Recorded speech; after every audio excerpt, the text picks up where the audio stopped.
August 28, 1963, Martin Luther King Jr. stood on the steps of the Lincoln Memorial in Washington, D.C., near the end of the March on Washington for Jobs and Freedom. 250,000 people had gathered to demand civil rights, fair employment, and an end to segregation. King faced a difficult task. He had to describe injustice without surrendering to hatred, inspire hope without pretending progress was inevitable, and challenge the country while still inviting it to live up to its own ideals. He began with history. A century had passed since the Emancipation Proclamation, yet millions of Black Americans still faced segregation and exclusion.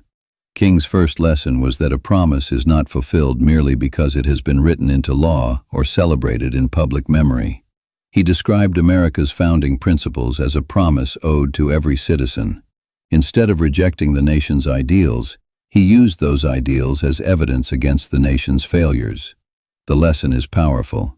When an institution violates its own principles, the strongest criticism may come from holding it accountable to the standards it already claims to believe. King then introduced urgency. He warned against treating justice as something that could always be delayed until a more convenient time. He called this the fierce urgency of now. That phrase teaches us that delay is not always neutral. When people are denied rights, postponement protects the existing system. Patience can be a virtue, but demanding endless patience from those carrying the burden of injustice can become another form of control. Yet King also warned the movement against bitterness and violence. He understood that anger could expose injustice, but uncontrolled hatred could damage the moral purpose of the struggle. This was not weakness.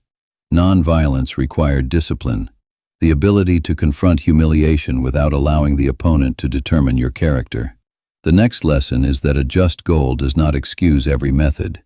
How people pursue change influences what kind of society they create after change arrives. Then the speech changed direction. King moved from diagnosis to imagination. He repeated 4 words that became known around the world. I have a dream. Why was the dream so effective? Because facts can prove that a system is failing, but a vision gives people a reason to build something better. King did not describe equality as an abstract policy. He turned it into human scenes, children living without racial judgment, former enemies sharing dignity, and communities transformed by justice.